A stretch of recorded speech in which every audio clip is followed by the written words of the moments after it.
effectivement peine prononcée ça ne veut pas dire grand chose maa ngi dégg ñu naan non dañu war a retourner ba ci bi ko première instance bi ñu ko daanee foofu mais on te dit peine prononcée tu n'as pas besoin d'aller loin gis nga après da ngay daal di dem basculer wu ci droit pénal ñu ne la expiration de la peine peut-être le droit parfois c'est pas du français expiration de la peine ñi koy wax j'aurais bien aimé qu'il soit là pour me dire c'est quoi l'expiration de la peine. C'est quoi? L'expiration de la peine c'est la prescription de la peine gis nga bu ñu commencé di interpréter noonu si on l'interprète de cette manière non seulement Barthélémy Dias du sax éligible 2029 mais da nga ciy yokkaat 5 ans si on doit réfléchir en droit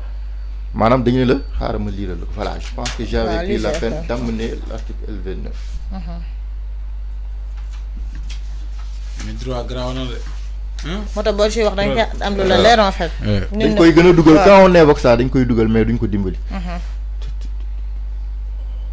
Pour les autres infractions cette interdiction est de 5 ans 5 ans après l'expiration de la durée de la peine prononcée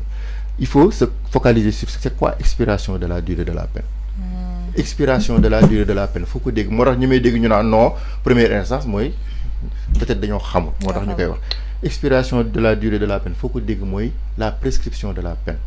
léegi da ngay daal di dem ci article 721 du code de procédure pénale article 721 moom moo lay wax la prescription de la peine en matière criminelle est de 20 ans maanaam dès l'instant qu'il y a une condamnation définitive ñoom ñi ngi naan waxuñu condamnation définitive pourtant article bi wax na ko mais ñoom xamuñu condamnation définitive article bi wax na ko mais xamuñu ko quand l'article te dit expiration de la durée de la peine mooy y a d'abord une condamnation définitive léegi c'est à partir de ce moment-là quand est-ce que la condamnation est définitive mooy bu ñu épuiser toutes les voies de recours voilà dem nañ première instance mais nañ la délai 2 mois pour nga def recours boo ko deful la peine est définitive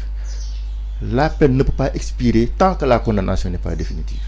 léegi bu amee nag cette condamnation qui est définitive la condamnation est définitive il y a plus l'objet de non quand la condamnation est définitive maanaam léegi dañ ko war a exécuter y a pas possibilité de recours xaaral rek waaw y a plus possibilité de recours foofu ngay exécuter nag la décision exécuter bi mooy bu dee dañ la amende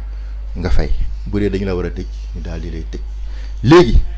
prescription de la peine mi ngi commencer foofu ñu ne la pour les délits pour les crimes wax naa ko sànq article 721 code de procédure pénale 20 ans la pour les délits ñu ne la peine est prescrite au cours de 5 ans maanaam da ngay commencer compter jour bi nga xamante ne la condamnation est définitive 5 ans après. kon 2022 lay commencer. non la condamnation a été définitive quand en 2023. 2023 oui après décision cour suprême bi. 2023 lay commencer. elle est définitive. 2023 lay commencer. ce jour-là nga yokk ci 5 ans. 28 point barre léegi. bu ñu waree lire ñoom li ñu comprendre moo wax la xam nga nee nañ la expiration de la peine maanaam mooy prescription de la peine maanaam c'est 5 ans après la condamnation du juge définitif xoolal fii li ñu la wax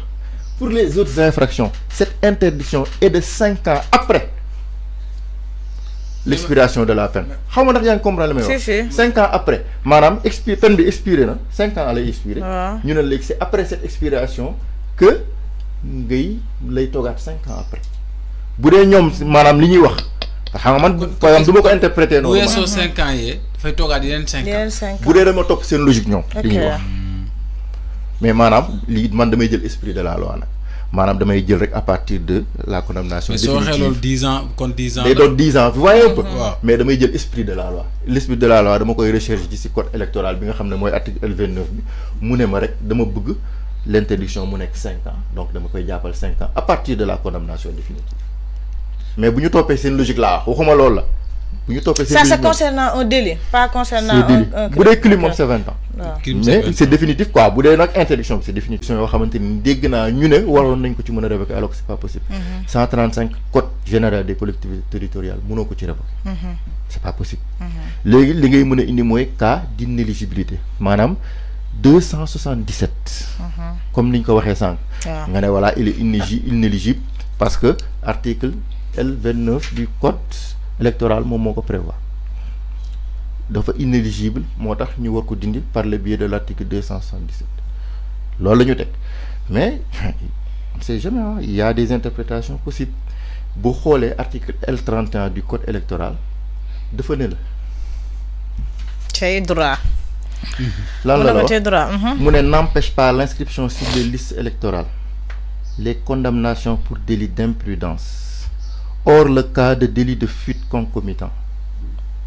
maanaam bu dee da nga def délit d'imprudence tout ça là n'est pas valable sur toi article L29 article L30 dégguma kenn invoqué ko dans le cas de Barthélémy Dias. L'article 31.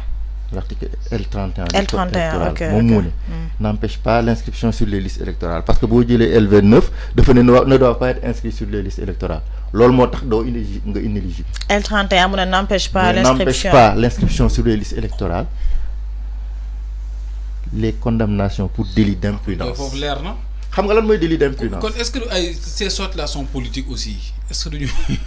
motax mané la sa radiation de la commune bu ma donne bon malheureusement ou bien heureusement c'est un citoyen lambda mom moko intenté mais heureusement que nekul état parce que bu doon état dama leen di wax soyez prudent bu leen ko intenté ba ngeen xol toutes les dispositions mu nek sen côté heureusement pour eux que c'est un citoyen lambda qui n'est pas censé tout maîtriser parce que article L31 bi déggon nañ demba sax bu ñu dégg duggé ba ci biir mën na sax def que ne effectivement Barthélémy Dias n'est pas inéligible parce que dafay dàq L30 ak L29 il a été condamné pourquoi Barthélémy Dias coups et blessures mortels volontaires ayant entraîné la mort sans intention de la donner sans intention ce sont des infractions en droit pénal non intentionnelles quand en droit pénal on est face à une infraction non intentionnelle dafay xaw a dindi parce que li ñuy wax en droit il y a ce qu'on appelle pour qu'il y ait une infraction élément matériel non d'abord élément légal madame fait bi yoon daf ko tere dafa tere ma dóor la un élément légal élément matériel mooy dóor naa la l'élément intentionnel mooy dama la bëggoon a dóor l'élément légal mooy bu ma la dóoree fekk yoon terewul ko dóore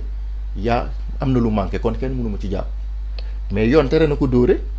dóor naa la te amoon naa intention dóor la ñett yooyu elles sont cumulatives maanaam benn mënul dem bàyyi beneen bu ci benn dajee rek dañ naan la mënoo topp kooku maa ngi jëm ci infraction non intentionnelle donc élément légal am na élément matériel mën na am maanaam coups et blessures mais décision de justice moom moo ne la sans intention de la donner maanaam l'élément intentionnel xaw na wàcc parce que moo tax ñu basculer ci délit alors que à la base c'était un crime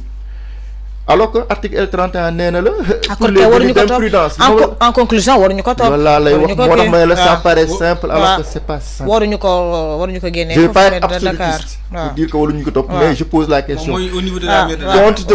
compte tenu de l'article L31 est-ce que Barthélémy Dias est inéligible d'autant plus que L31 dafay dindi L29 ak L30 pourquoi kon ñi appuyé ci code électoral bi am fuñ ko teg am na fuñ ko teg